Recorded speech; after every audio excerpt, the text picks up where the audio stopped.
Hi guys, today we're going to be talking about a very simple concept, and that is the VLOOKUP. And looks like I already have it in here, so let me take this away. So basically what a VLOOKUP is it's a very simple way to use a name that you have to look up something else that is associated with that name. And the way you're going to do this is you have to have a key somewhere. So you have to have somewhere that lists the key to this. So in this case, here we have the product category that we're looking to return, and we have the product names.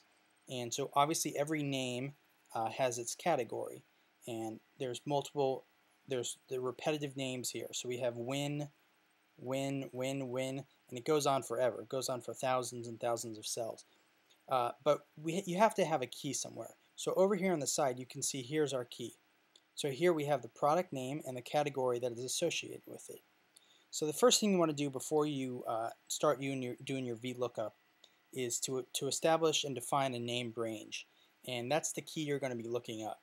So here simply all we're going to do is we're going to take this, and over here you go to the top left, and we'll call this category, and hit enter, and that defines the range. That names the range.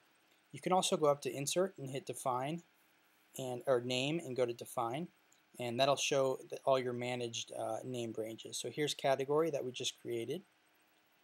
So that's the name range we're going to be using in the VLOOKUP. So now we can go over and actually start the VLOOKUP. We're going to hit equals VLOOKUP, and the first thing it asks you is for the lookup value. So this is what is driving the thing you're trying to look up. So in this case, it's the product name. So we're using the product name to find the product category. So we're just going to click on the product name that is next to the category that we're doing, and then the next thing is the table array, and that's what we just did. That's the named range we just created. So the easiest way to do this is type in category, because it knows that's the range. As you can see, it turned green there, meaning it recognized our range. But if you didn't name that range in that same spot, you could also just go over here and highlight these cells, which is in green here. And that would work just as well, but it's easier to use a named range when you're doing a lot of different things. It makes it all a little more manageable. And then finally, the other important thing is the column index number. So this is the number of column that you want to return. So you could have name ranges that are actually across 4 or 5 columns, but you're only looking for one specific thing to return. So if we had product name here, and then we had some other thing here, some other thing here, some other thing here, and then the product category here, we could still define the name range across all these cells, and then the column index number would be 1, 2, 3, 4, 5 in that case. But since it's a little simpler here, our column index number is just 1, 2.